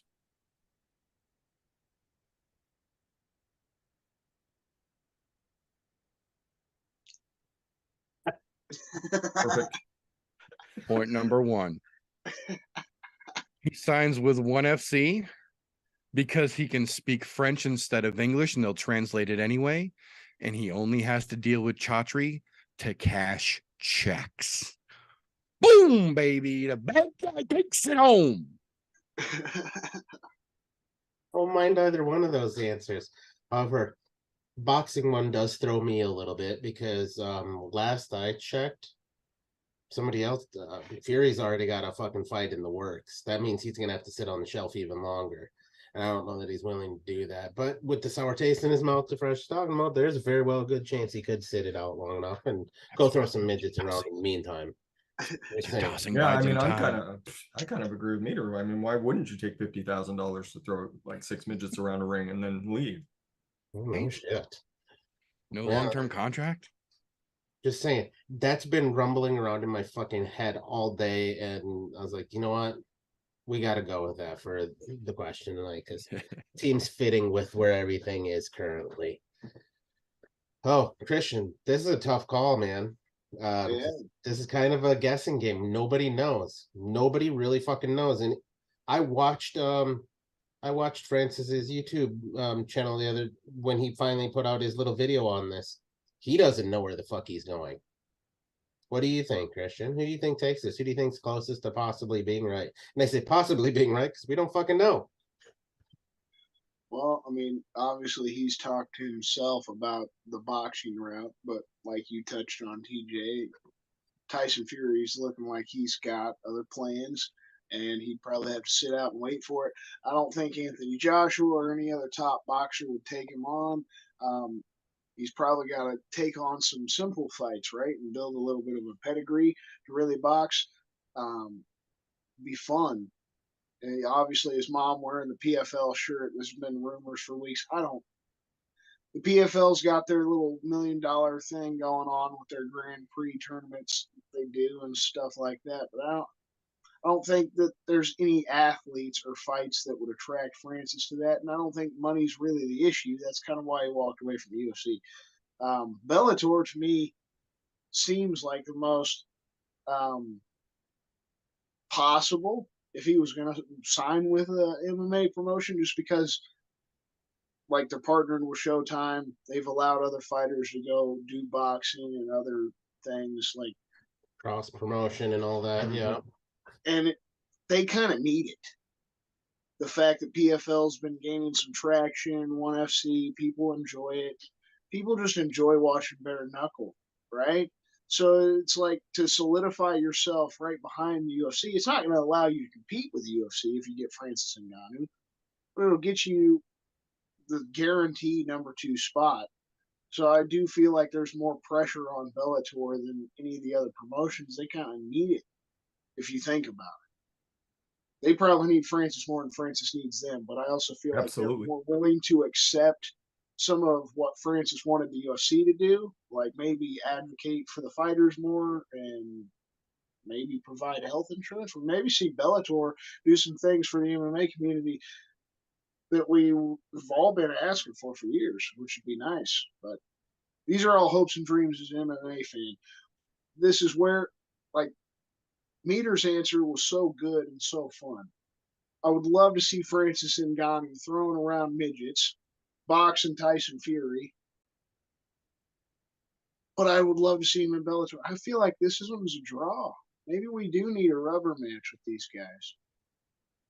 I don't know if I can call an actual winner. And I mean, it might be controversial. Hey, it can be controversial. This is the pit. I'm okay with fucking. I'll give a slight edge to Meter with how he's presented himself throughout this entire endeavor, having a shit camera. The thumbnails have been absolutely fantastic. I still, just feel like it's a draw with those final answers. Ooh. I mean, come on, man. He's been flipping you off for 5 minutes now. That's part of it, man. It just feels like an insult at this point that he hasn't changed the fucking thumbnail. But you know, but we're not allowing a thumbnail to judge the winner or loser here. This is why I think it's a draw. Stone cold. Because Meter's answer, that was great. The throwing midgets and boxing Tyson Fury, I would love to see that.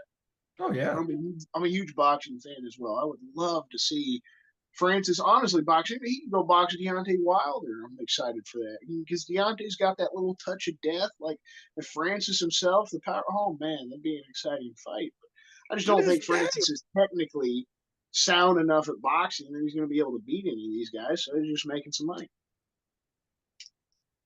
Yeah. I mean that's just like Conor. It's just like anytime you fight Conor McGregor in a boxing match. I mean, he's not a sound enough boxer to actually, make a whole lot of noise. You're just using for that fucking name, and they both walk away with what, $500 million fucking dollars. So Right. Be the same thing with Fran. Well, not at the same level, but it would be a significant dump trunk full of money. Getting back in the same vein, fucking house for that. Oh yeah, definitely. He could probably pay for all of the food in his fucking native fucking country with one boxing match. Yeah, you can create generational wealth with one fight for damn sure. Yeah. That definitely. Christian, I'm forever. fine with this. Rule it a draw. We got to come back and do this again at some point. Yeah, Meeting's answer was just so goddamn fun, and then with Fresh saying Bellator, man, that's a possibility. That's realistic. And then Are we getting the Bellator gets him? We can see everything that Meter was talking about. Bellator's going to let him do the midget toss. Bellator's going to let Francis Ngannou go box Tyson Fury. So let's go. I said they've got the they've got the spotlight, they've got the resources. They've already got connections. True. I feel like this is turning into the pit version of Davidson Figueiredo and Brandon Moreno. We're gonna get to see this a lot. I'm fucking here for it. Well, I mean, if that's what it calls for, that's how it's got to be sometimes. Yeah, I've only been in the pit. I've only been in the pit against Meter for the last 5 years. I don't know what's going on. Right. After the next match, I don't want to see Fresh again. Fair enough. No, I'll take it. I'll take that fucking draw for damn sure. So thank you very much, Fresh 03, for your time and your competition this evening. Always appreciated having you a part of the show here. It's always a pleasure, man. So if you folks enjoyed the shenanigans we get up to around here, cameras be damned. First and foremost, every Thursday night there is an event to talk about. You will find us 9:30-ish Central Time on youtube.com/ImNoJoe, doing the damn thing here live on the YouTubes. YouTube playing nicely. I will try to be getting the all audio version over on anchor.fm/ImNoJoe up on Saturdays before the fight, so you guys can listen to the show in case you miss it live. YouTube did not play nice this week, so it did go up again today like normal. Worst case scenario, they will always go up the week after they air live on YouTube over on anchor.fm. If you appreciate and like what we get up to around here, please make sure you are subscribed on whatever platform you are picking this up on. Make sure you are subscribed, your notifications are turned on, and if you like it, give us a thumbs up. If you'd like to help what we do around here, the best way to do that, patreon.com/ImNoJoe. For as little as $1 a month, you get your name as a thank you at the end of every broadcast on this channel, and you get access to unaired and literally unairable behind the scenes content that even OnlyFans wouldn't let us keep posted. But Patreon is here for adults, and for as little as $1, you get all the goodies, and it helps us do what we do. On the other side of that coin, though, if you don't like what we get up to around here, first and foremost, what the fuck are you still doing this deep into a podcast you didn't enjoy? Give us a thumbs down and then go fuck yourself. We won't even dispute it. But that being said, this is not the end. Things don't end here. Tomorrow morning and pretty much every Friday morning over on Spreaker.com, link in the description, the Slow Bake and Contemplate podcast goes live with our brother Christian and Vin Dog the Booty Haw talking about all the fun things rattling in their brains. If you want to get a hold of him after the show, Instagram.com/slowbake420, link down in the description. And the fun doesn't stop there. You get on Wednesday night around what, 9 o'clock, 9:30, about the same time. Which one's for sure? Let's get it for sure. 9 o'clock. Okay, so a little earlier than the show. So we get it done earlier so that people can go to bed. It's middle of the week. People got kids, got work, right? So, but you ever got free time? You're into the vapes. You just want to chill, have a good time. Hit up the brother TJ's channel, The Fogged Up Fairway. Make sure you tune into a show around 9 o'clock Central Time every Wednesday night. The fun doesn't fucking stop just because the weekend's over. You're damn right. Thanks, man. I'm gonna do some double duty here. First and foremost, Fresh, good to see you, buddy. Great seeing you, brother. For anybody who's not aware, Fresh does host his own show as well. Saturdays, what is it? Noon Central, 10 Central, 10 a.m. Pacific. 10 a.m. Pacific. YouTube.com/Fresh03. Get on over there, get all your DIY mixing in, and enjoy some good company and a whole lot of wonderful banter going on over there on Saturdays. A lot of shit talking. That's right. A lot of shit talking. And if you're lucky, you might catch some eye contact. And then, second part of this double duty tonight, we're going to pull here. If you want more of what the meter actually does, go to Linktree/The Meter Does Many Things. You'll have links to the podcast, Instagram, and the Facebooks, the fucking other YouTube channel there. All of those, Linktree.com/ not .com. Jesus fucking Christ. Every goddamn week. One of these weeks, I will not say Linktree.com. I swear to fucking Christ. One time. Yeah, so Linktree/The Meter Does Many Things. 1 week, I will go without saying that, but I'm so used to saying .com after every fucking thing. God damn you, internet. You're a piece of shit. It's all good. The wonderful thing about all of those confusing ass links is that if you look down in the description of all of our videos, all of our links and all the links relevant to the show are in the description on every video, just in case we flub them like we sometimes do, because we do this shit live. That being said, first and foremost, thank you to each and every one of you, whether you are here live watching the shenanigans go down or you're catching this on a replay. We appreciate you just the same. That being said, we are going to call that all for this particular episode. So remember, boys and girls, until next time, don't let ignorance stop you. You can root for anything, unless you somehow think your Corvette garage is a secure bunker.